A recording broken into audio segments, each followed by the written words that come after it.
Hey everybody, welcome to Obscurities and Miniatures, and it's time for a new Conquest plastic boxed set. And this is one in particular that I was quite looking forward to as soon as I had seen them previewed what feels like years ago now. But that is the Spire's Centaur Avatara.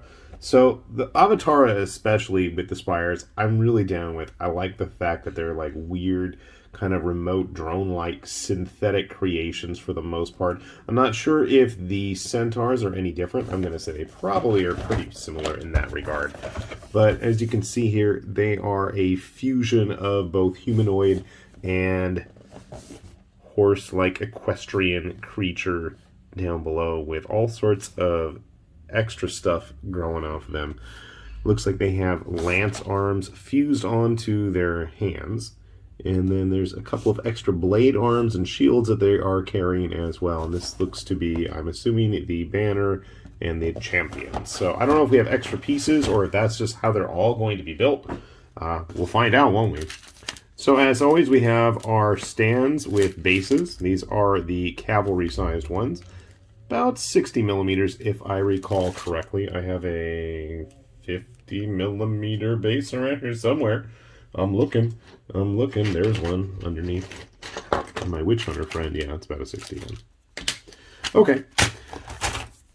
Instructions. So most, I think all of the newer kits, especially the plastic ones, are going to actually have printed physical copies of the instruction sheet in there. Can't say the same for the resins, but they absolutely are there for the plastics.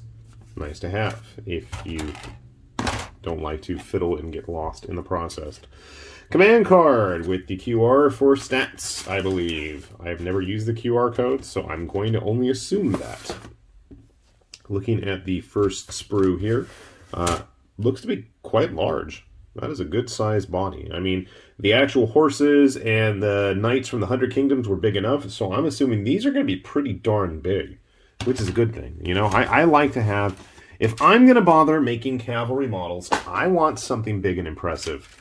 You know, I'm just not a fan of tiny little dinky models, but then again, I don't like painting cavalry as it is.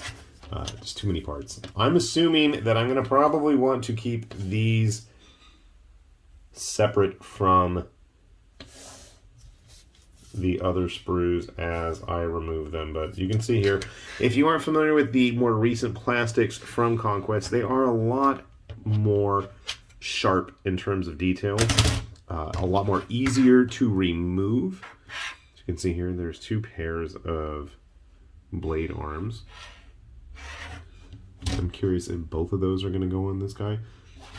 Interesting to see that the actual horse-like flesh underneath is fairly unarmored, but then they have these big plates to attach. Okay, some of the barding on the other one, you can see lots of little bits. I mean, like I said, sharpness of the details absolutely is there. That's really nice to see. A couple of lance arms.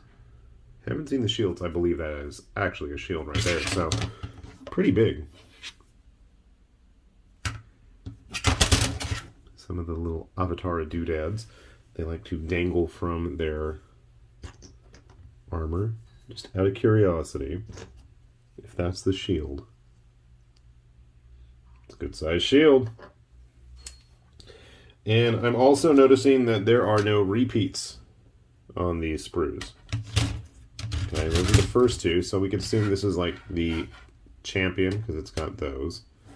This is like the generic trooper. You'll notice this is the one that has the 3 horse limbs.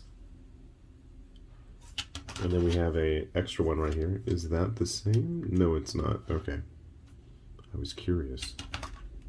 I wonder if that little half sprue is a repeat of anything else. And then we have assorted bits. 2 more shields, way more barding, way more armor, extra arms, loincloth, more blades. That banner is really impressive. The detail on it. And it is on both sides. If you're like me and you grew up building Bandai models where all the detail was on the front and then there was nothing on the back, especially like the SD Gundams, you'll know that feeling. One of the heads. I haven't noticed. How many heads do we have here?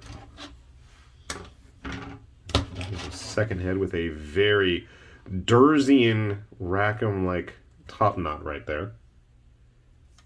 And then, oh, here's 2 more. So that's a total of 4 heads at the very least. Maybe I even missed one.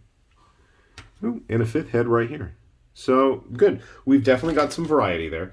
I can't really complain about at least the amount of body parts or, facial differences we've had in most of the larger monstrous / cavalry size models in Conquest. So definitely looking forward to getting these put together. And give me a sec. I will grab that glue. We'll get them all cut out and we'll grab some other models and show you how they turn out. Sit tight. Okay, we got our Centaur Avatara all put together here, and I could not be happier. So let's take a look at the basic one, or as basic as they can be. First of all, these guys are huge. Check that out. That is on the monstrous cavalry base.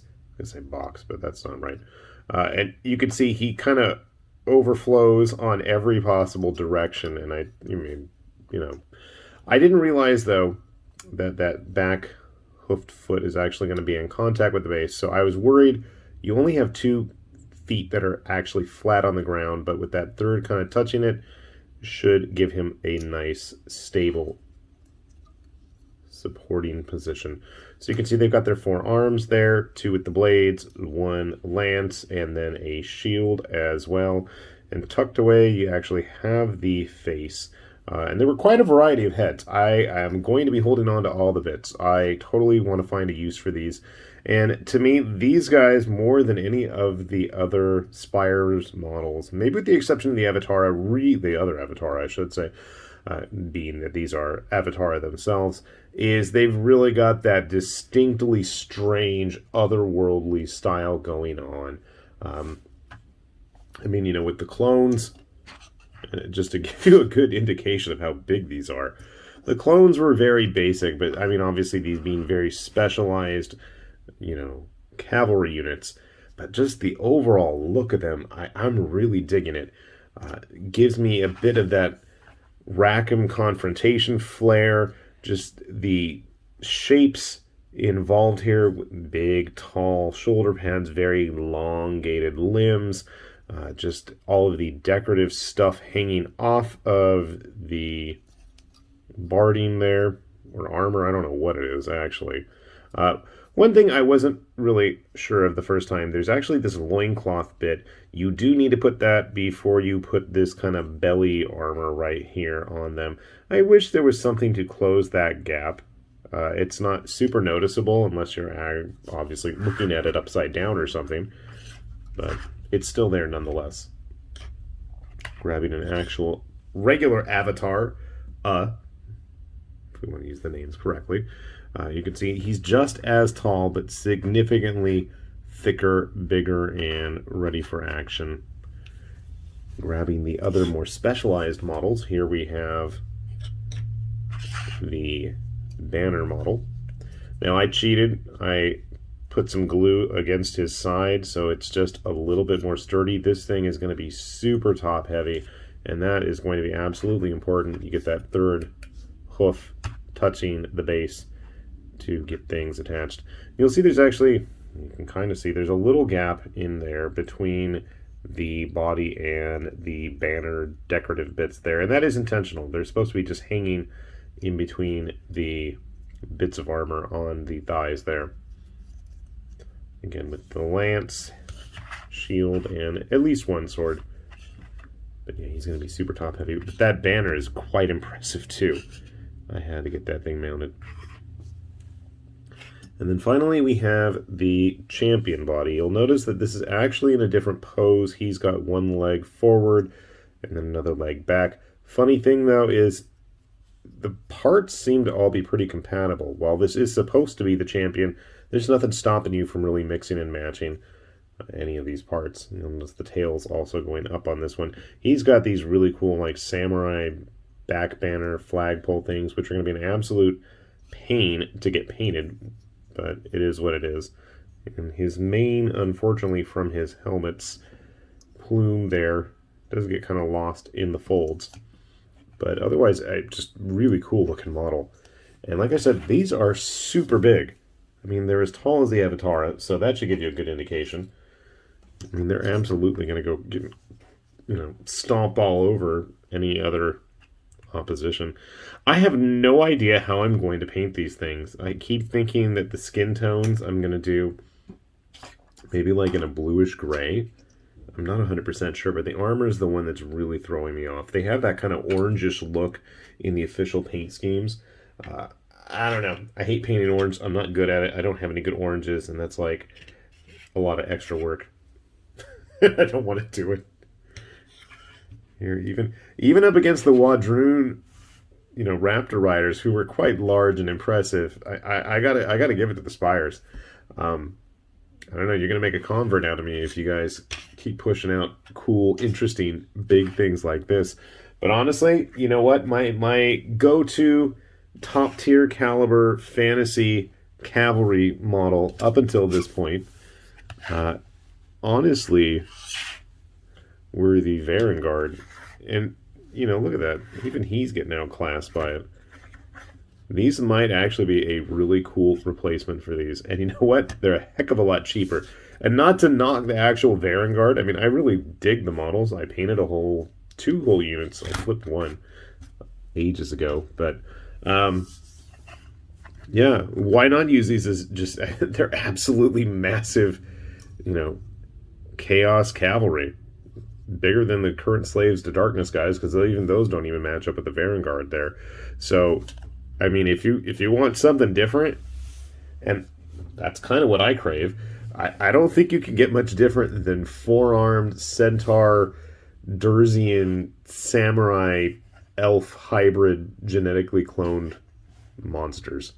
That's a lot of hyphenated adjectives there to add on to the mix, but I mean, just the three of them together, that's going to be an impressive charge. I don't think I want to be on the receiving end of that. I don't know if these guys had rules in First Blood. I'm going to have to look. Not that I've had a chance to ever get a game in person yet. How long we've been going on this? I don't know, but hopefully I'm going to have like fully painted factions, I think, for everybody by the time, it's nice and safe in our area again. But yeah, I digress. Definitely, if you're interested in this stuff, and the quality of the plastics, a heck of a lot easier to work with, and I really hope we continue to see really unique and interesting units like this, not just for the Spires, but for everybody. I mean, to me, this is like the most standout looking Spires unit. Kudos to the designers. Kudos to the manufacturers that got these guys looking all nice and crisp and easy to remove from the sprues. And definitely, if you are interested in some as well, we'll have a link down there below if your local shops aren't carrying it. But you can also read all about the game and check out the rules as well. So, with that said, this has been High Lord Tamberlane with Obscurities and Miniatures. Saying thanks for watching, and we will see you back here soon. Bye-bye.